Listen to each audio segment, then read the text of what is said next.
Welcome to the Strategic Insights Podcast. I am your moderator, Andrew Makl. Today we have a guest to discuss business transformation for Strategic Information Group. My direct report, Mr. Mike Cook, Senior Vice President of Global Sales and Marketing. So Mike, thank you for taking the time today for us to sit down. We realize that doing these podcasts, which we've done a number of, not many people have really gotten into the details about strategic. So the background of us, how did the company come to be, and really just more about our organization, because we've been really promoting our customers, our partners. And so I thought it'd be good for us to discuss the business transformation, how we got here today. But before we dive into that, I just want to make sure so people understand who you are. I know you're very well known in this space due to your tenure, but for those random people that might not know, why don't we give a little background in yourself in regards to how you started in the industry and how we got here today? Yeah, absolutely. Glad to.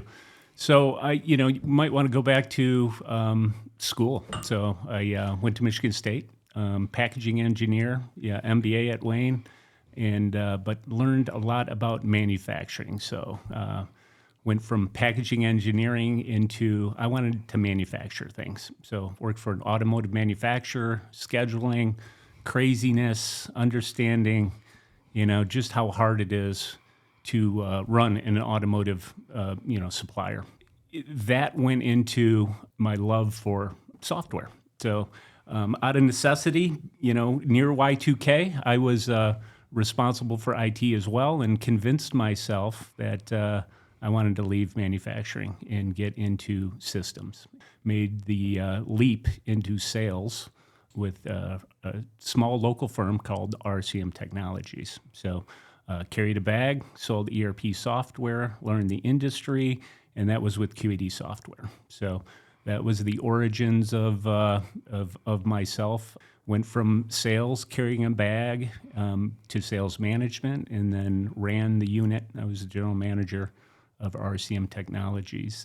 Went to work for another competitor for about 3 years, learned what they had to know about marketing and those types of things, and then wanted to get back into the QED space. It was a good community, and at the time, RCM was the largest partner in the QED community. SIG was the second largest. So came to work for SIG. That was about a decade ago, just to put things in perspective. Yes, I am an old goat, and that's okay. That's how I came about at SIG, and it's been a great run. I have a great team, and that's really what I love about what I do. Yeah, thank you for painting that picture. I mean, so you were really on the cutting edge when systems became prevalent in supply chain. Right. So that was back in the early 80s. Yep. Or early 90s, late 90s. So it was Y2K. So, Y2K, for those young people, I mean, that was, hey, systems are going to crash, world's going to end, and there weren't enough people available for IT. So that allowed me the ability, of course, I was responsible for manufacturing, but also IT. It was key to my job. Back then, nobody wanted to be in IT. It was the youngest person got the job, basically. And so that gave me enough knowledge about IT to make the jump. And but yeah, Y2K is the reason I sell software. So you explained starting off for RCM, leaving for another partner, coming back over and doing it strategic, and now of course strategic acquires RCM. Yep. And so let's get a little background on the marriage of those two organizations that you have a very good. That was a great one. So again, I left RCM. It was a great company. I left on great terms. Loved the people there. It was just time for me to move in my career, but always respected and loved that team over there. So sitting in an executive meeting, probably 3 years into SIG, owner of the company says, "What do you think about acquiring RCM?" And of course, I was completely silent. I didn't say anything. But when it came around to my side of the table, I said, "Hey, this is a perfect marriage." I love the two companies together. SIG at the time was predominantly life science focused. RCM predominantly automotive focused, and those are the two biggest areas, two biggest verticals within the QED space. So just thought the two companies merged together would just be, a dominant company, and it really turned out that way. I remember after the acquisition and the merger, about 6 months later, I'm sitting there with the CFO that was kind of overseeing this from a corporate standpoint. And he came into the room. He said, "Hey, gentlemen, I've been involved with 60 mergers before." He said, "This is the best one I've ever seen. It's amazing." So just the cultures of the team merging together very seamlessly, expanding our capability. And you talk about business transformation. That was one of the first one, become a dominant North American partner for QED at the time. That was the first move. Absolutely. So I was actually part of the RCM merger. So I was only a very short time at RCM in my tenure in this part of the industry. And I didn't really notice a big change in company, which tells you how close the culture really was. I mean, besides, of course, reporting to yourself and others, it was not, daily work, very similar. I think the real part that I found unique was the culture and some of the, I'd say, business drivers and what we found both companies on in regards to how they treat customers and being thought leaders. And it was very, very much an easy step to go over and be like, okay, so a lot of what we're trying to accomplish and what we're trying to foster in our client base is the same. But then it starts dovetailing. It goes from QAD centric, and now that progresses in business transformation to where we're leading today.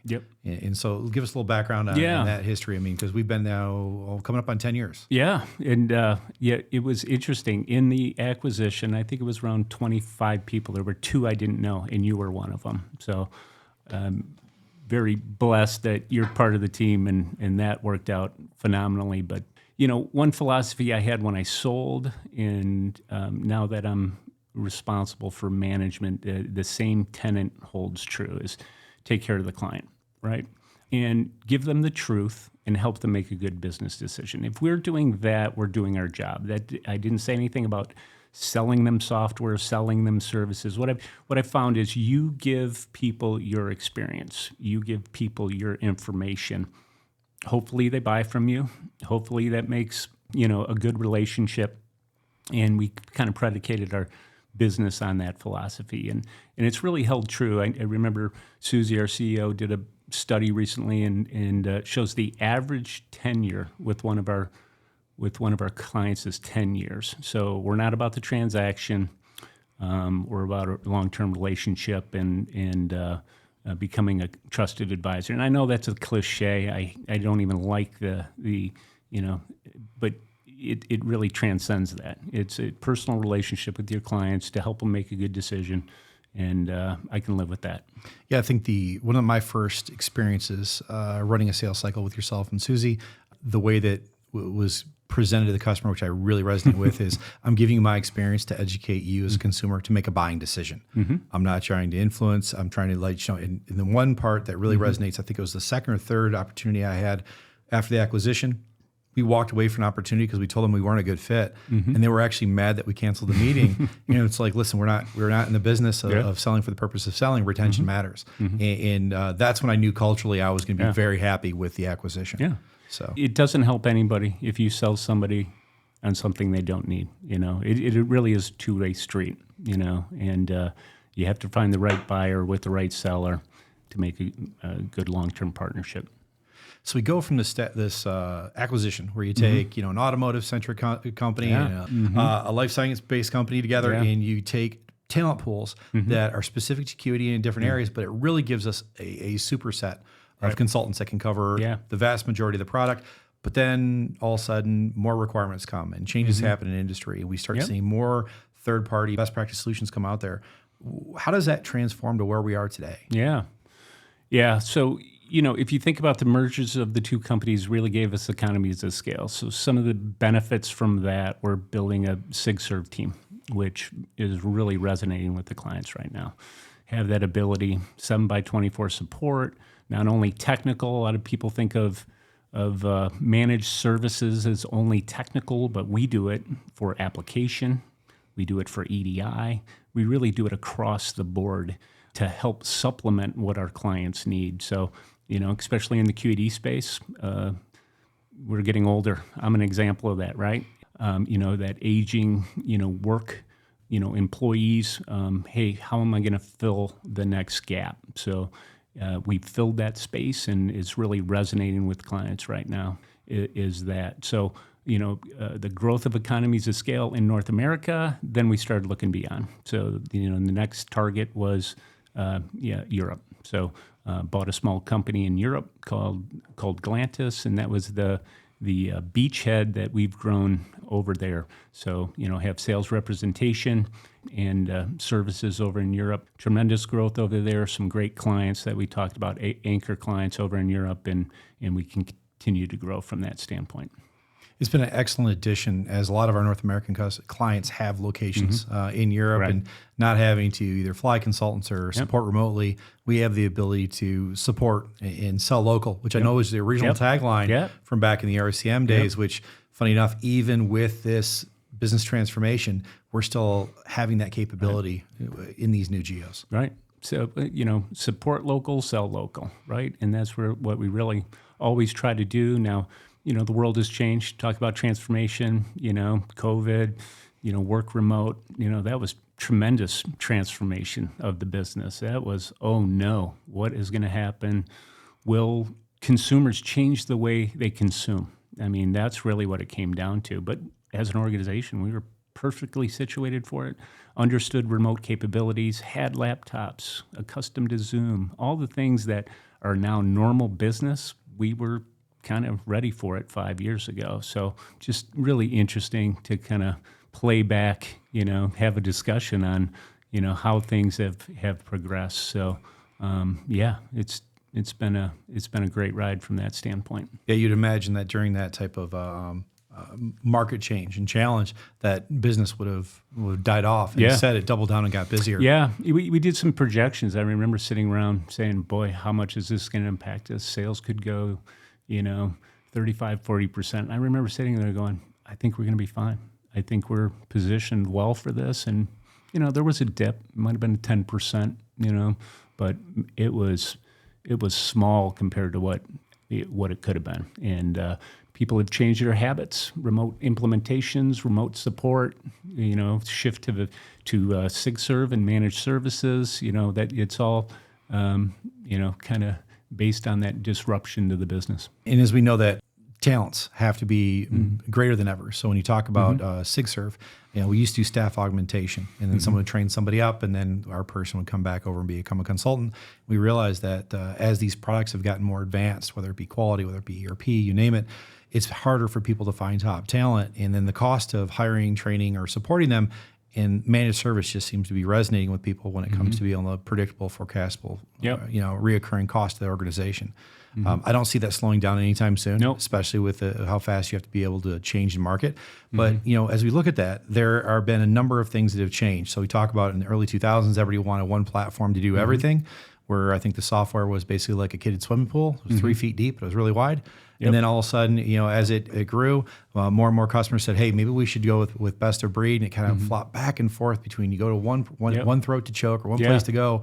And now we're back to, we're talking SaaS products and best of breed. And how does that change the business with best of breed? You're bringing up some great points. And, you start thinking about it. So, you think about it, we make the acquisition, we have a larger economies of scale. And we have always prided ourselves on being experts, but then we were able to be experts in all the products, right? And not just a service provider, but we have the sales capability. So we have the sales capability to know the entire product and demo the entire product. Now we have a service team that's expanded out. Not only do we know the core applications like manufacturing, distribution, financials, but hey, we also have EDI capability. We have EAM capability. We have AS capability. So we've expanded our footprint to really most of the products that are available.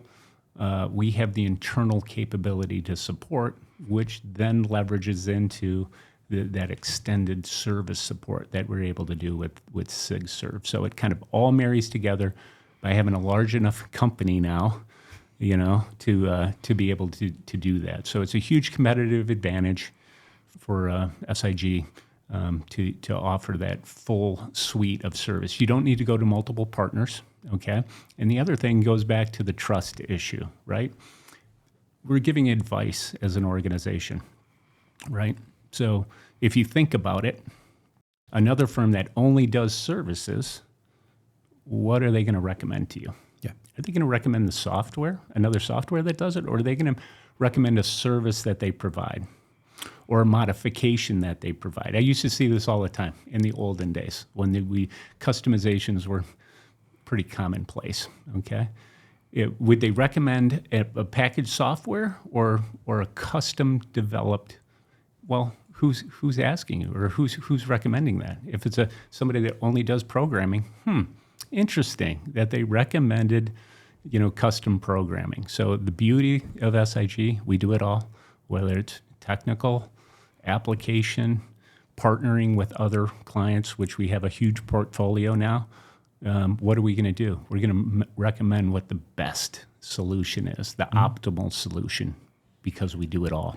So it's a huge difference. And I think the key part of that is, so we have this large portfolio of best-of-breed products that we support. Obviously, we have multiple ERPs, EQMS, ETQ, you name it, we have that. It's fun to sit down with somebody and you start whiteboarding their challenges and what they need as a final result, and they're kind of looking at you and they're like, why are we doing this? Well, there's not one shoe that fits all people, and yes, we'll suggest the right solution and let you make an educated buying decision.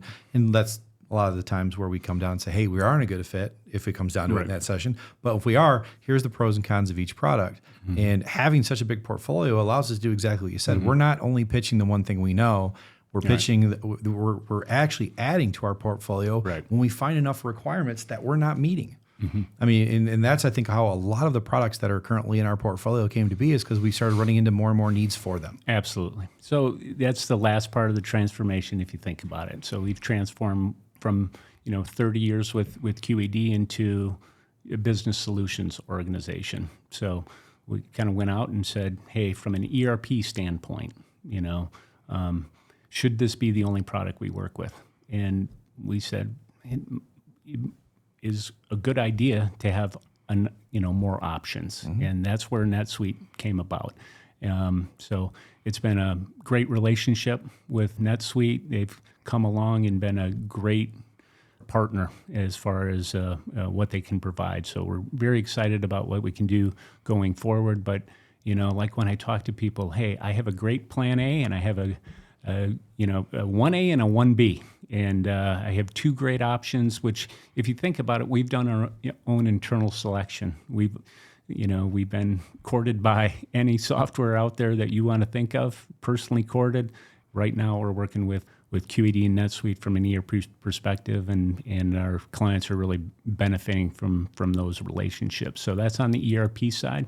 If you looked at the broader matrix, we've also gone into QMS. So we're now QMS experts, have that expertise, and several people on our team with 20 plus years experience in the industry, and it's kind of shining through to have multiple options when you're looking at your ERP and also your QMS. And then we're going to segue into other productivity areas, as how I'd say, hey, how to maximize your productivity on your shop floor is where we're headed as well. Absolutely. I think you hit a couple points I want to make sure we cover. Big differentiator for us, which we know, is our consultants are generally 10 years in industry, advanced degrees, carried consultants for a number of years as well. So in many cases, the financial person did your job when they were in industry. Yep. They know the day in the life. It's relatable. It's not it's not, do we have junior people? Absolutely. But are they the ones that lead and help formulate your process and your best practices and help roll out the methodology? No. Right. And so when we come in as thought leaders, it's not just, like you said, we're all getting a little older in this industry, but the nice thing is we have that skill set to help come in, and the people that are going to be guiding you understand the pitfalls of your job and are going to set you up for success. Yeah. And it's kind of a mantra of of our company, is that kind of lead by example. I can't tell you how many customers come to us and say, you really understand our business. And that's the most flattering comment that you can get from a client, that you come in from off the street, maybe not knowing who they are, and out of the meeting, they say, wow, you really understand our business. So it is a differentiator for what we do. We do have a different sales approach. As you know, we have a sales team. We have what we call a customer engagement team. Those are experts in industry or maybe specific, on developing statements of work, but these are 20-year experienced experts to go along with our sales team. So we really are trusted advisors. You're not really talking just to a salesperson. You're talking to an entire company that has your best interest in mind.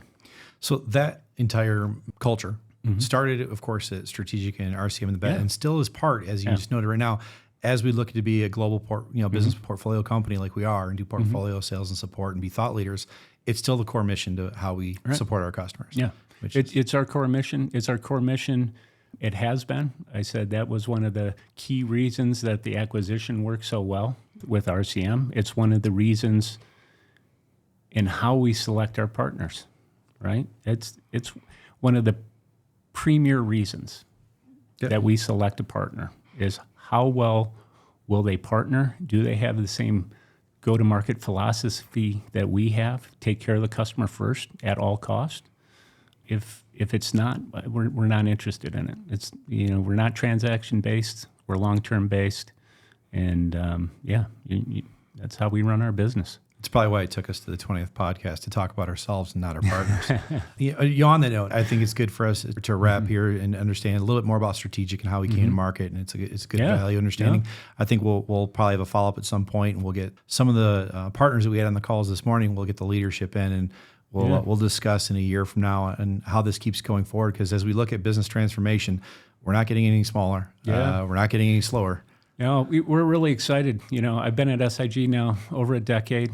We went 5x in that period of time. Tremendous growth. We continue to do it. We only do it with a great internal team and great partners and great clients. I mean, that's how we stay in business. So yeah, we're really bullish on the path that we're going forward on, and just appreciate everybody's effort and continue to do it.